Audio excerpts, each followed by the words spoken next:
hey, we normally don't talk draft until January because I'm lazy as hell and last minute. But Dak got hurt and I got sad as hell, so we just kind of got some draft stuff to just spitball a little bit. Jeff Cavanaugh, 105.3 The Fan, Radio in Dallas. What's good, my guy? Oh, just watching Dak get hurt on a loop, just watching it over and over. Like, is that just watching the season sink slowly? Like, is that the most depressing Cowboy injury we've ever had? Because, like, when Tony got hurt, I'd be like, damn, Tony got hurt. We'll see him in 6 weeks, collarbone. But, like, Dak got hurt, everything stopped. I think so. And I think it's because of him. Yeah. Like, he's good. Romo was good, right? They're both really good players. Right. But it's him. Sure. Like, Dak is just different. For all Tony was good at, Tony was not like universally revered amongst teammates and the entire league and most fans. And I think Dak is. So it was just like, yeah. Plus he's supposed to be a fortress. He's supposed to be a tank. And it was like, wait, he doesn't break. Right. Well, none of them do until they do. Plus, Dak was going to throw for 7,000 yards and win us a damn Super Bowl. Yeah, he was. So just seeing that stop immediately, I was like, damn, dog. But, we're not going to talk about Dak too long because I've already cried my tears in the closet. We just kind of going to talk about some Cowboy stuff, some roster things, and, just some early preliminary draft stuff. We're probably not going to throw around names, but like positions and things like that. Plus, I hollered at some people on the Twitter machine. They may have some questions. So let's boogie. First of all, I don't like Cowboy fans very much. Cowboy fans are very irrational. They do things like celebrate that Andy Dalton is the guy now, and I think that's incredibly irresponsible. But it is what it is. We're going to try to keep a lot of the riffraff out of this. But let me ask you this. Are you team tank or no? Let me start with this. Mm-hmm. I'm always team tank. Team tank is my favorite thing ever. If my team can't win a championship, I want to suck. Sure. And if the Mavericks would have listened to me 5 years earlier, well, I guess they wouldn't ended up with Luka. They would have ended up with different guys. Sure. But they wasted 5 years chasing an 8 seed, and it's stupid. It's the stupidest thing you can do in sports. Yeah. But this team can't tank, I don't think. Okay. Because, like, to me, tanking includes, okay, who do I have that has trade value? I'm going to flip them. I'm going to get some picks. And then once I get those picks, now I got rid of my good players. So now I'm going to lose games, even though we're going to try our hardest. We're going to lose games. We're going to end up with a good pick. We're going to have extra picks. It's going to be great. Right. The Cowboys don't have those players to trade. Mm-hmm. The only guy I can think of that's tradable that could get you something decent is Michael Gallup. And I don't want to hear that crap. Right. That would be stupid. So all they can, they might accidentally tank. They might just not be able to protect well enough, and Andy Dalton's not good enough, and that may be good enough to tank. But they can't really tank. But I love tanking; it's my favorite thing. I like to send out the Giphy Jiffy of the tank that's on the ice sliding around a corner. Right. It makes me happy to send that out, but I don't think they can. Plus, the division sucks, so go try to win. See, man, my whole thing is that you're either trying to build a team or you're trying to win a Super Bowl. You know what I mean? It's one of the two. So in my mind, I'm like, yeah, we're trying to win a Super Bowl. Like we're bad right now, but I need D-Law if that makes sense. I need Van Der Esch when he's healthy, if that makes sense, because like you need Tyrone Crawford. Like he's terrible, but if something catastrophic happens, like he's a dude that can line up and do something for you, even if he's getting whooped out there. So I'm not trying to necessarily, give guys away, but there has to be a balance. And I was looking at this team, dude, and I was like, man, look, this defense is so bad. And this offensive line is kind of like patchwork or whatever, and all your best players are gone. But Dak is so Hercules. Like, Dak is so incredible. He somehow can put 40 points on somebody. Jeff, I was like, if we can get our defense to, like, 28th ranked, we'll win the damn Super Bowl. If we can get to 28th. I don't think Dalton is capable of scoring 35 points a game, even with the talent that we have. You know what I mean? No, I don't either. I guess I'm kind of hopeful. Really, the beauty of the rest of this season is I don't care. Like, if Dalton plays well and they win the division, cool. You get to play in the playoffs. Sure. And if Dalton can't play with no protection and he's not good enough and you go 5-11, cool. Let's draft and we'll run it back next year. Mm-hmm. The Dak thing, I think, is the most important thing, because for all the haters and the fact that for now multiple years they didn't get a deal done, he's still yours as long as you want him. They're going to tag him again, whether that means they're going to tag him and trade him, get a long-term deal done, whatever. Sure. For the moment, you have a top 10 quarterback in the NFL, and I can still do the thing where I draw up, okay, I'm going into next year. Tyron is back. Lyle Collins is back. Sure. And you're not a bad team. Right. So it's like, okay, what you really need is Trayvon Diggs to keep getting better, Tyler Biadasz to become a good center. Like, that's what you need, is this draft class to fill out. Van Der Esch comes back and he can still play. You have a good draft, and you're right back at it. And you get a chance to be really good. The only reason they're not really good is because the whole damn team got broken. Yeah, yeah. I mean, God, both tackles, Jarwin, your two best corners. Yeah. Dak now, it's everybody. Leighton, yeah. It's insanity. And so it's not like they're far away. And I guess this kind of happened because I forget you DM me something or other. I think it was just like tank or not. Yeah. And it was like, hell, I don't know. Hell, let's just do a video. Yeah. let's just talk about it. Well, I was thinking about it, right? I was like, yo, like, this sucks. But like, the Niners went to a Super Bowl because their team was good. Jimmy got hurt, then they got Nick Bosa. And I'm like, damn, dog, we're like one situation like that. You know what I mean? Just, from that happening. So let me ask you this, though. Philosophy question, right? Would you rather the better player or the options? Let me explain. Because if you just bad and you tank and you get a top 5 pick, the guys at the top 5, you probably got 3 quarterbacks. You probably got the Penn State linebacker and a gang of receivers. You really don't need that.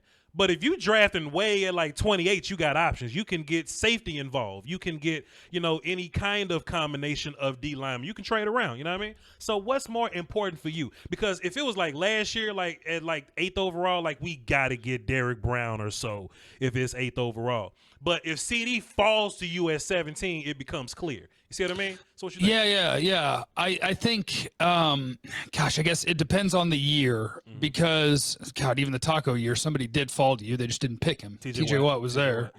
Yeah. So one of the things that is fascinating to me about the draft is all the studies on what happens when people trade up, what happens when they trade down. And long story short, trading down wins. Sure. Now, that doesn't mean every time because you could be better at evaluating than somebody else. You could be going up for the right guy. You could trade up for Julio Jones. Right. Or you could trade up for Sammy Watkins and give up picks to do it. And then the next team that picks a wide receiver takes Mike Evans, and you got the inferior player and you paid a premium to do it. Yeah. So, like, trading down generally wins. So I'd much rather have the higher pick where I have those options. Because now my options are, and this defense does need, and I'm not saying you have to pick in the top 10 to find them, but this defense needs stars. Yeah.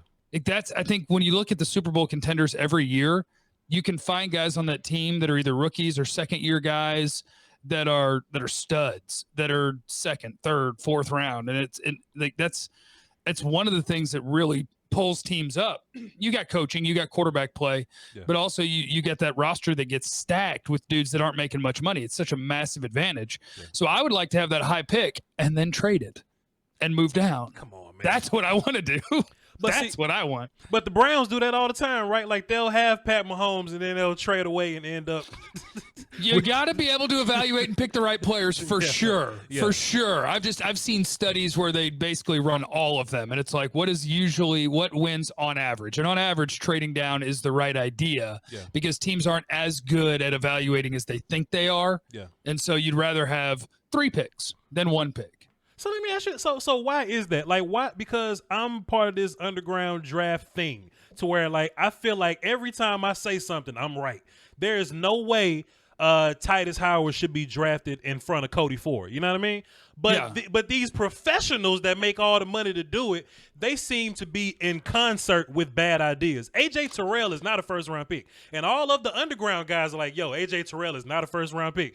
But there seems to be the reports going around the league, 6 teams like A.J. Terrell in the first round. Then he gets his ass kicked, and CeeDee Lamb is the best wide receiver in the league. You see what I mean? So I try to fight against that so hard because, like, one of the guys that I did a podcast with for a while and that is a buddy of mine is Dane Brugler at The Athletic, and he does this draft stuff, but a lot of his stuff that he tells me will come from, like, NFL scouts. Yeah. And he's like, dude, and he told me, he said, teams like A.J. Terrell, he might not make it to the Cowboys. And I told him as soon as he told me that, I said, I hope not. Because if they pick him, I'm going to be like, what are you doing? Right. And look, he might end up being a really good player, but I don't know. I think part of it is NFL scouts don't get to just scout. Yeah. Like, I bet there were scouts with the Cowboys who were like, TJ Watt's a baller. But then you run it up, and it's like, all right, well, Rod said that he doesn't have his hand on the ground, so get him out of here. And it's like, well, do you want me to scout the players or not? Right. Because that's all I can do. Right. And it's amazing because I think there's a lot of people out there, and I count you among them, and I count me among them, where these players get either over or underdrafted, and it feels like we're right a lot. Yeah. Like, that guy should have still been there. Yeah. Or, oh, that was a bet. Colton Miller got picked in the top 10 or whatever. And I was like, he can't block. Sure. He's an awful player. I don't know what people are doing. And I don't know. I think it's that scouts have so much other crap that they have to deal with the coaching staff weighing in on stuff. And then the GM's got the guys he likes, or a college coach is telling him something. And I think sometimes less is more. Yeah. Like, you and I will never be able to. I couldn't have hit the Treadwell pick right. I screwed that one up, and I'll just own it.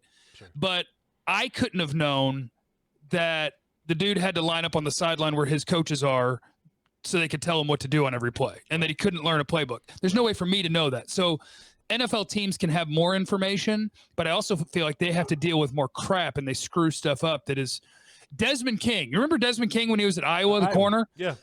God, he was a baller. And I was like, okay, he's too small, he's too slow, so the NFL is going to pick him in like the 4th or 5th round, and he should go somewhere at like the end of 1. Right. And sure enough, it happens, and he starts going to Pro Bowls, and it's like, I don't know. This is doable. I think people just need to remember, just because someone has a job doesn't mean they're better at that job than someone who doesn't have it. There's nepotism everywhere. That is really bad for my ego, bro. Because I say stuff like this all the time. Like, yeah, like Desmond, like, even though he was slow, but he was smart. But like guys like Tease Tabor are slow, but they just like, yeah, he's just slow. But he's swaggy and he got long arms, and his name is Tease, so they're gonna overdraft. I don't get it. I don't get it. But you know. Yeah, it's I don't know, but it's and Tabor was a miss for me too. I was like, no, dude, he's a good zone player, and I don't see people run away from him on tape. But that one was like, okay, I got to remember outside corners. If you can't run in at least a 4.6 flat, I got to be real hesitant. And that screwed me up with Cameron Dantzler this year. Because he was a ball. He shut Jamar Chase down. But he fits though, right? Like long as he gets to be a long dude, like that cover 3 type of deal, long as he's doing stuff like that, he's good. But you don't ask him to go cover slot guys. You know, you just gotta know what you know. Yeah. And I did. I dropped him around. I was like 40 time. I dropped him around, and Broad was like, "What are you doing? Trust your eyes, you idiot." And I was like, I trusted my eyes with Tabor, and I was wrong. I'm scared of a slow corner that's going to play outside. Desmond King, I can get away with it. I'm going to be in the slot. I'm going to be physical. I'm going to play the run. I'm going to be the nickel. I can shift side to side. And I was just like, I got scared of him. And so I'll watch his career, and I'll see what am I doing with corners? Because I trust my eyes. I just really want all of them to run at least in the 4.5 so I can be like, okay, don't care. You're good. Sure. Let me ask you a Cowboy question there, man.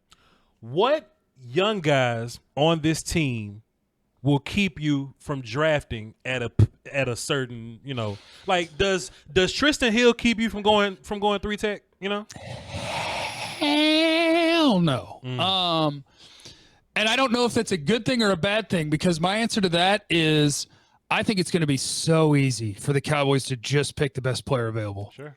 I mean, unless it's a receiver. Yeah. And they wouldn't do a running back. Quarterback's the interesting one, but oh, please no. Right, I agree. Right. But I don't know how the organization really feels. D end, hell yes. Yeah. D tackle, hell yes. Pick them. Well, let me come back to one in a second. Cornerback, pick them. Safety, pick them. Yeah. Offensive line is a little bit tricky. The ones that are the trickiest that I think are worth talking about: linebacker, sure, offensive tackle. So I have written down here, if we draft linebacker, do we sit Jalen? Because Jalen kind of gets up and down a little bit. Apparently, when nobody was at camp, Jalen was having the best camp we've ever seen.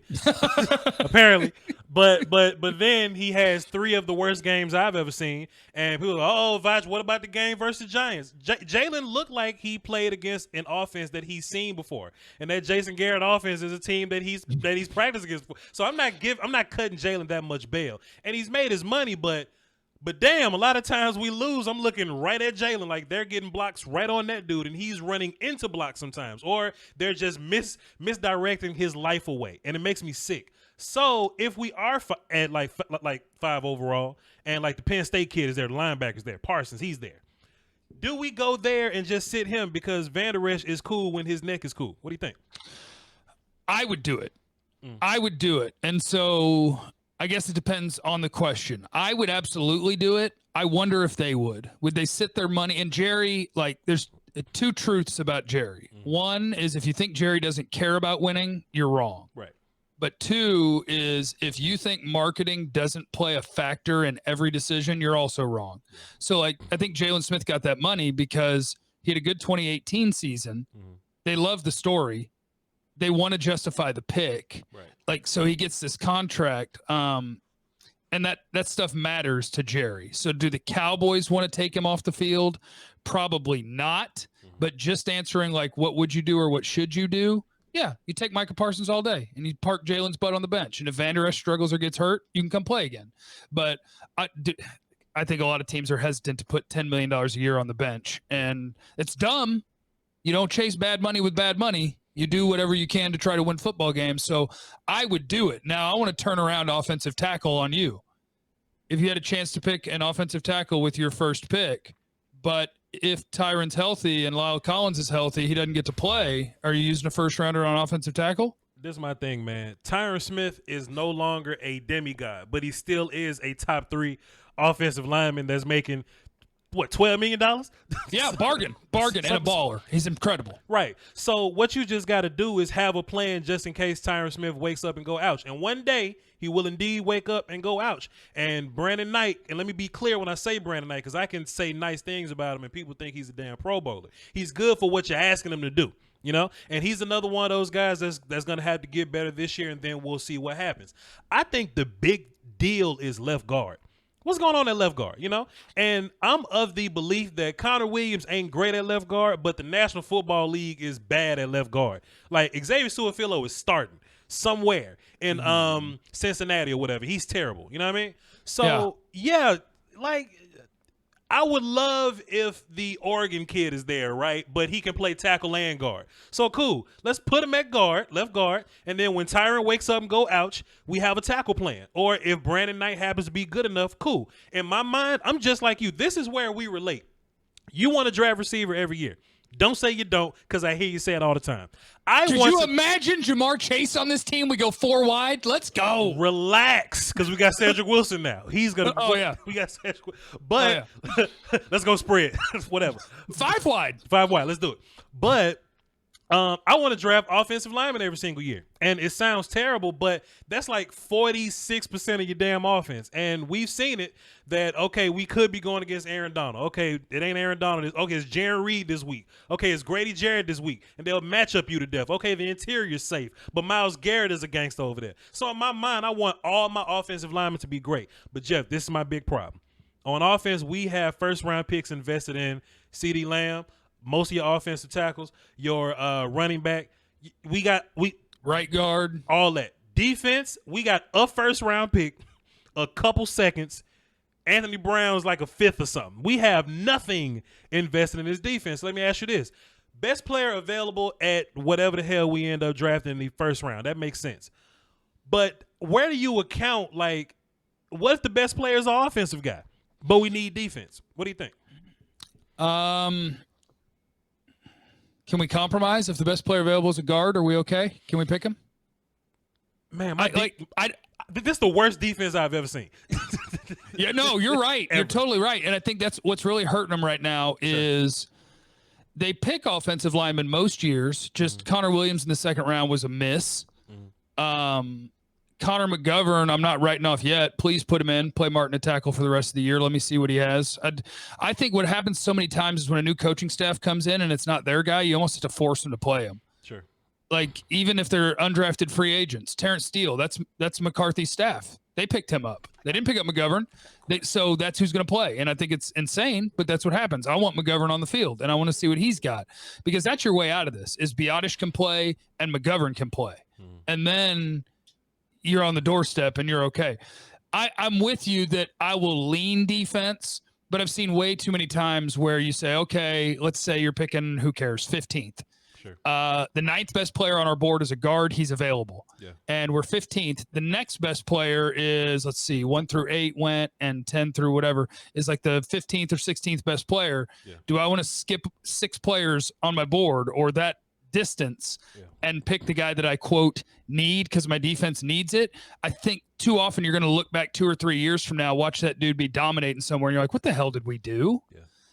So if it's close, yeah, I lean defense, but I hate intentionally leaving somebody on the board unless they're totally blocked on your team. Yeah, but then I also think too, though, like unless you're getting like one of those top tier guys, rookies really don't help you year one like that anyway. You know, so what you really need is the guys from the last few drafts to really like, you know, for them to be great. Because let me transition here. There's some knucklehead ass Cowboy fans that think that you should have. That's what you get for drafting a receiver at 17. You should have gone defense. And I ask them, right, because I like to make people look stupid. What defender would you get at 17 that's helping you better than CeeDee Lamb right now? And CeeDee Lamb is, he's helping you, not helping you on defense very much. But Chason not going to help you like that. I mean, what, you going to reach and go safety? Like what guy would you have gotten? So sometimes it's just clear cut that you just got to go BPA and there's nothing else you can do about it. And, you just got to fill out the rest of your team the best you can. Let me ask you this, though, man. You said something and it just kind of, I just wrote this down and my pen ran out of ink as I was writing it, but I could see the etches in it. Listen. And this ain't even draft right now. Kind of, we can tie it into it. But does this coaching staff have an ego problem, right? Because we go back to underground people and what we think. And if somebody tap Voch on the shoulder, on this shoulder in particular, they say, well, Voch, going into this year, if something happens to Tyron, what do you think we do at the tackle position? Or if something happens to Layell and he's out of shape, in fact, because he's been eating crawfish sandwiches all week, what do we do? Well, in my mind, the dude that played last year, Brandon Knight, he lined up against Green Bay, played against the Jets, and he did okay. So I would imagine that the dude that starts would be that guy. But then we just get this surprising turn of events that Terrence Steele is going to run out there and play right tackle. Now, in my mind, Jeff, Terrence Steele was kind of whack at Texas Tech, and then he's a Senior Bowl guy, and I watch everybody kick his ass in the Senior Bowl, and then he goes in the Senior Bowl game, and Bradley and Knight gets 3 sacks on him. I was like, there's no way the turnaround on Terrence Steele is good enough to be better than Brandon Knight. So let me ask you this. Is that an ego problem? Like why we cutting Ha-Ha Clinton Dix? Like why we got to put Darian Thompson out there? Like what's going on with these guys, Jeff? I think it's 100% an ego thing. I think a lot of, man, and you can tie this in so many ways. Everybody has some sort of ego, right? Like I'm a down to earth, humble person, but I think I'm good at what I do. And if somebody tried to tell me how to do what I do, I'd be like, I'm pretty damn good at it. Thanks for your input anyway. Right. Boy, coaches are at the top of massive egos. I mean, think about how long in the NFL. Do you remember the McCarthy quote before the year where it was like players over scheme? We're going to get the best play, and we're going to adapt to them. We haven't adapted yet, Jeff. Go ahead, sir. See, and I think what he said was right. Now, defense, they definitely haven't adapted. Sure. But what he said was right. But we've been watching an NFL where that's not true with the coaches our entire lives. Yeah. If a coach comes in, if a defensive coach comes into a team and he's a 3-4 or a 4-3 guy, you know that 90% of the time that team's about to run that defense, whether the personnel says to or not. It's ego. Sure. It's ego or it's bad coaches who aren't able to do something other than what they do. And yeah, I think there's a ton of that in the league. I'll even relate it to the COVID stuff. The head coaches are the greatest risk to get that crap because they're the ones who don't care. They're the ones who, man, if you've been to the combine or the Senior Bowl, those dudes, owners and the GMs live a lifestyle and they're not stopping that lifestyle. Mm-hmm. They're going where they're going and eating and drinking and having themselves a time. Yes, egos are monstrous in pro football, and it's a problem. I mean, because look, I think Joe Looney's terrible, right? My bad. Great dude though, funny as hell, good dude. Every Thursday at 4:40 on 105.3 The Fan. He's a great interview. Shouts out to Joe, full of personality, right? But I'm like, yo, man, can we just get this this Tyler process started, you know, but there's something that's keeping that from happening, right? Like even with the whole Zach Martin plays tackle, and people tap me on the shoulder because look, I've been incredibly, you know, patient with Jason Garrett, so I'm not fire coach guy, but it shouldn't be terror threat level orange to get Zach Martin at right tackle, and when he gets there, he looks good. He looks good. So I'm like, okay, cool. What do we got to do to get Zach Martin at right tackle? We got to start Connor McGovern because, look, I would rather Connor McGovern at right guard than damn Terrence Steele at right tackle. So what we got to do? Do I have to purposely food poison somebody again to get Zach Martin out there, man? I guess. I mean, I'm with you. I think their best offensive line again, I fall into a trap too often. Mm-hmm. With these guys who they're professionals. And I think, man, it's so cocky to assume you know more than pro coaches. And I don't even get to watch practice, right? I don't see it. Right. And so people were asking me about Neville Gallimore. Why is he not playing? I was like, well, at Oklahoma, you know, he kind of got bullied. So I'd imagine in practice it's the same thing. And it's just going to take him a while to develop. Mm-hmm. And people came back with, right, but Steele played overnight. So are you sure that's what's happening? And I'm like, that's a damn good point. Yep. I don't know. Maybe the coaches are stupid. I don't know. Zach Martin at right tackle and Connor McGovern at right guard gives you the best chance to have a decent to good offensive line from what I know and from what I've seen of Connor McGovern on tape at Penn State. So I would love to see that. And the fact that they keep running Terrence Steele out there, I don't know, man. It's coaches and their guys, and it drives me bonkers. I don't know. Who am I? I am just a YouTuber. What else I got on this list? Chase. Do you think that Sean Lee being on the field would make Jalen Smith play better? Because Sean Lee can tell everybody what to do, then everybody else will just run in the direction that Sean Lee tells them to go? Actually, yes. I think either Sean Lee or Leighton Vander Esch. I think the headset being on Jalen Smith is a problem.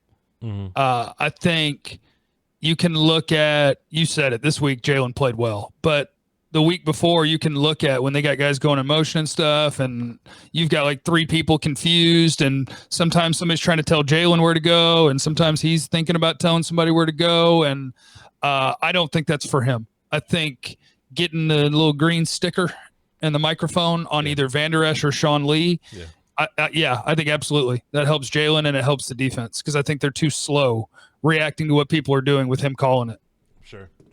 We got some Twitter questions then. I'm going to holler at my peoples on the Twitter machine, and we're going to get up out of here and take a look at the end of some football. And we got football on Tuesday, so I think we had COVID on purpose just so we can have football for every day of the week.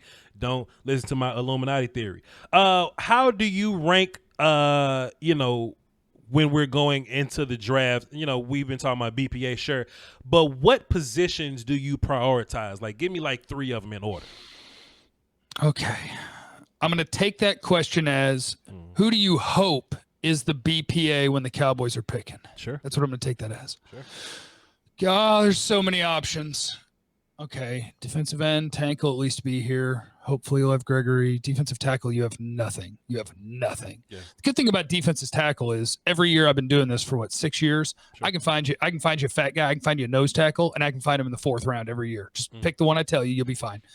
Okay, defensive end, corner. You got Diggs. Robinson's a safety. Corner's going to be one of the top 3. Sure.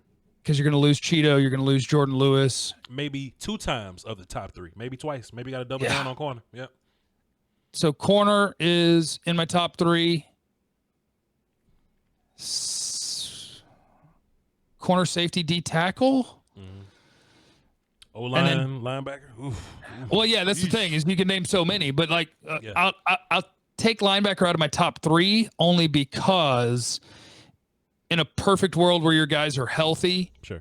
If I have to start Jalen and Vander Esch, okay. Once upon a time that was actually good. But I don't know who the hell I'm starting at corner. Xavier Woods' contract is up. I don't know who the hell I'm starting at safety. And at defensive end, I got one good one that's not getting me enough sacks. Hopefully Gregory's going to give you something, and you can count on him next year. But other than that, I got a Nye maybe. Yeah. I'll say D tackle, but if it's actually like a top 10 pick, I'd go D end over D tackle. Sure. So I'll go corner, safety, D tackle. Byron and Diggs together would have been crazy. Oh, wouldn't it be nice to have a good corner? That would have been fun. Oh goodness, it would have been so like.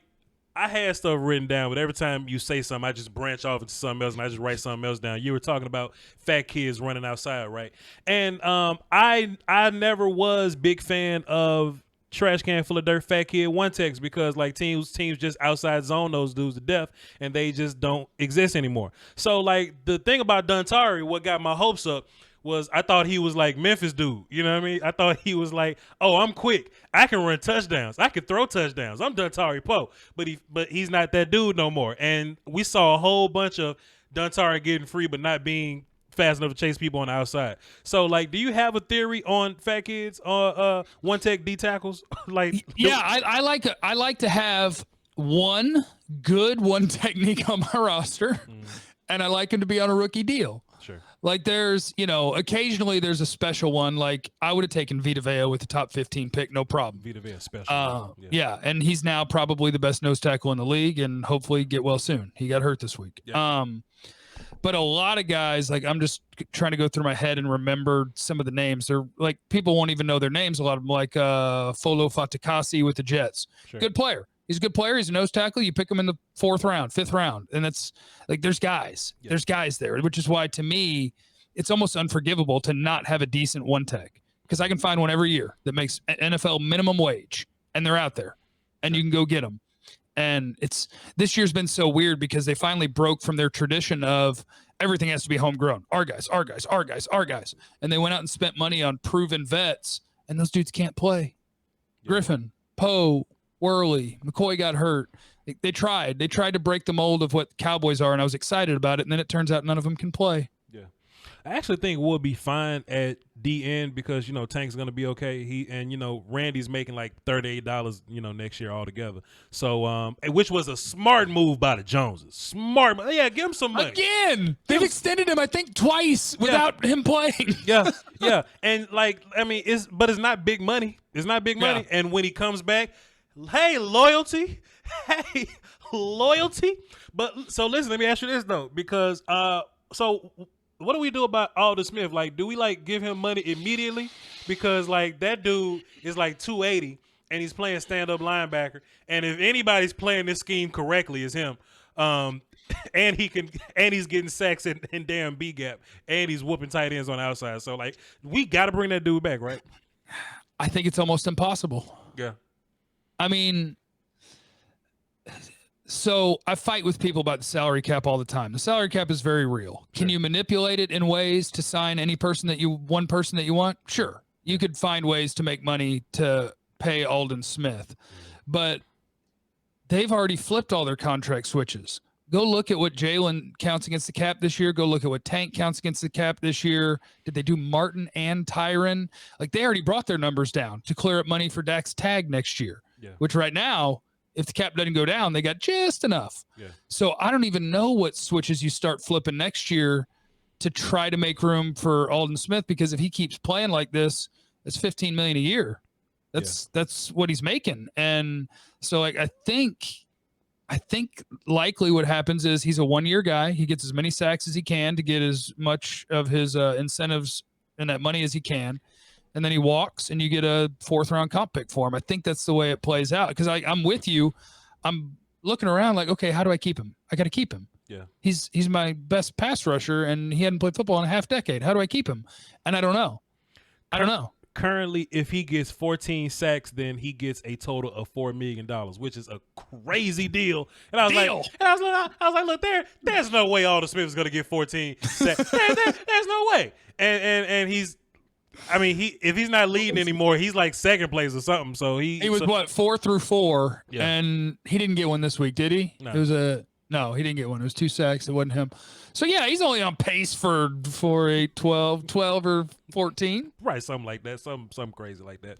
But and the Joneses, they haven't made a whole bunch of mistakes as of late. But that whole Zeke and Jalen contract might come back and bite us in the rump. How much guaranteed money do we owe Jalen after this year? Because I mean, if you can just kind of cut bait with that guy. I think you would have to wait. Let me double check. But I think you would have to wait 2 more years. I think after next year, you could cut him and the dead money would just match up to what he's making that year. So you would save $0. And I don't know if you want to do that, but the year after that, you're in good shape. So enjoy your next 2 years of Jalen. Damn. Somebody asked me on Twitter, 215 Khalil. He says top 5 linebackers, top 5 D linemen, top 5 DBs, top 5 O linemen. It's too soon, dude. I don't know. Ask me in December. It's too soon. Ask me in December.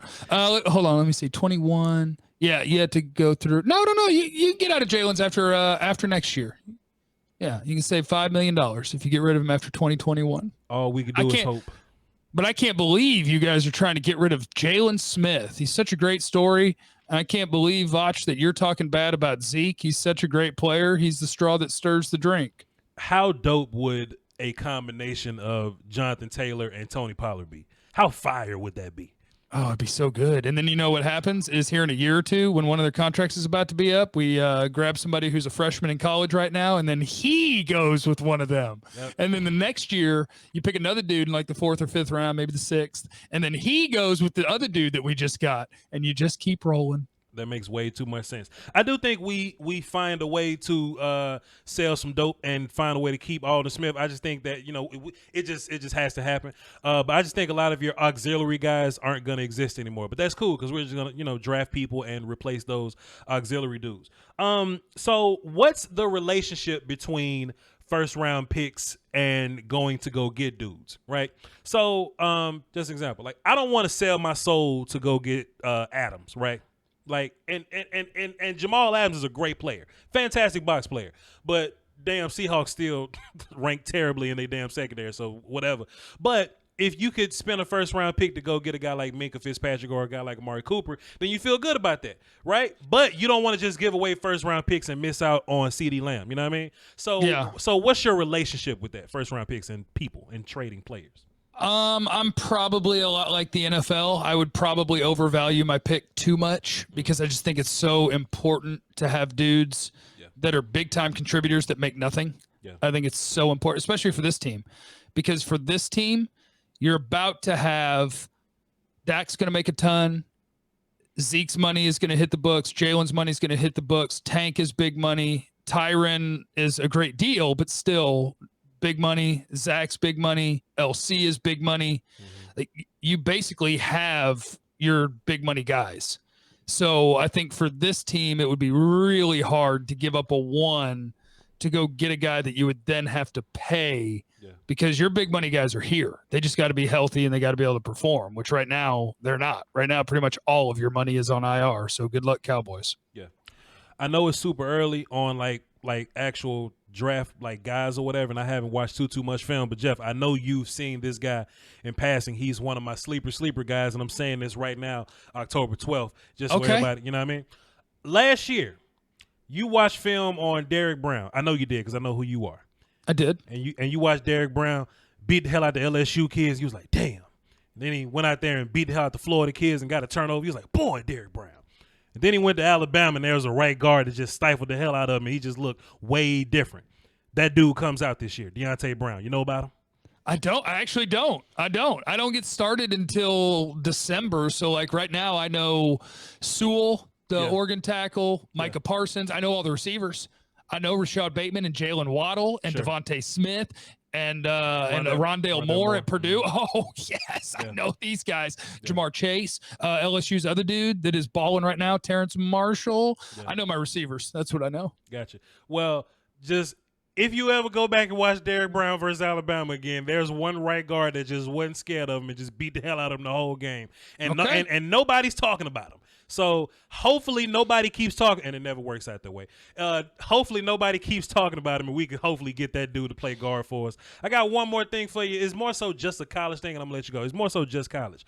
Was last year's Alabama's offense, if Tua didn't get hurt, was that supposed to be like the greatest show on turf? Because I'm watching these dudes this year, and they're incredible this year. And I'm like, dog, if you just put Ruggs and Judy back on this thing, that's one of the greatest offenses I've ever seen ever. You know what I mean?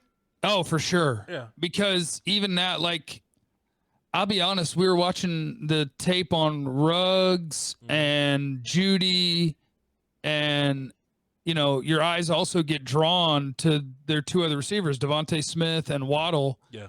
And I think I didn't study them like this, but just what I saw of them, I think I would have had Ruggs as the 4th ranked Alabama receiver. Right. And he went in the top 15. Right. And I think like Devontae Smith is a baller. And Waddle is electric. Thing about Smith though is like, you can see why Judy is great, like with his, route run, and you can see why Ruggs is because he's fast as hell, and Waddle's fast too. I don't really have a good idea what Smith is like special at, but he's making all the plays though. Like he's just making all of them. Yeah. It was kind of like, and I think he'll probably test better than my boy Michael Gallup, but it was kind of like Gallup, where people are like, what do you love so much? And I'm like, what's his weakness? Sure. Like, he's, he'll run whatever you ask him to run. He's tough as nails. He'll catch it. Yep. Pretty good after the catch. Like, it's just a lot of what's he bad at? And with Devontae Smith, it's like crap. He goes down the field. He goes up on guys. He'll go across the middle. Sometimes he's good after the catch. He ran away from that guy. And I'm just like, every time it's something different. But I'm like, damn, the dude what did he have last year? Ruggs had like 700 yards, and Devontae Smith, I think, had like 1,300 yards. Right. He was out there killing it. That team should have been stupid good. I don't know. We'll see about it. And we'll have another draft conversation like this closer to December. And we may do it one more time in like March or something, like pre-draft or whatever. This was fun, dude. Plug your stuff. So what, where JC105 on Twitter. And go ahead.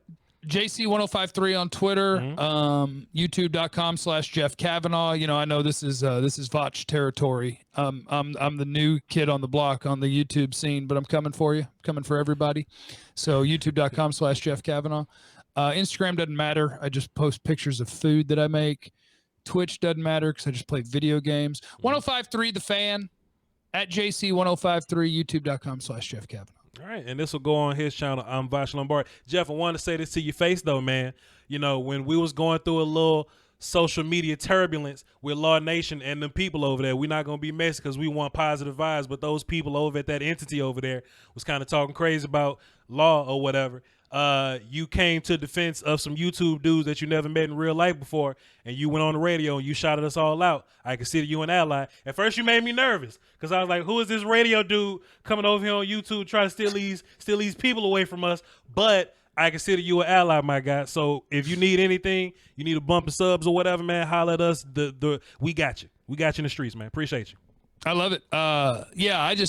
Because I'd done shows with him and Big Game James and Skywalker, and I was like, wait, these are good dudes that are literally out here working. Like people, like they're providing good Cowboys content and like just trying to do it right. And I don't get it. I don't get people trying to be dicks and try to tear people down. I just don't get it. And if you're gonna do it from your own account. Don't do it from a company account. Yeah. But yeah, I mean, I enjoyed the YouTube thing. Has been a lot of fun. I've gotten to, I didn't really know about the Cowboys YouTube scene before I started doing it. Yep. And it was like, oh, cool. There's a lot of stuff out here. And so you start following people and you take in good content and try to, jump in together with people and help people grow. People are supposed to help people. Damn it. That's the rule. People help people. Let's all get money. Hey, man, so it's a cool little thing we got over here, man. We all work together. We got opinions. We got takes. There's our news guys. I'm more so film and draft dude or whatever. And it's a cool little thing, man. So, appreciate you and welcome to the party, all right? Y'all hold it down for the Doski, Woski, the Peasky, Whiskey, man. Until next time, salute. Peace.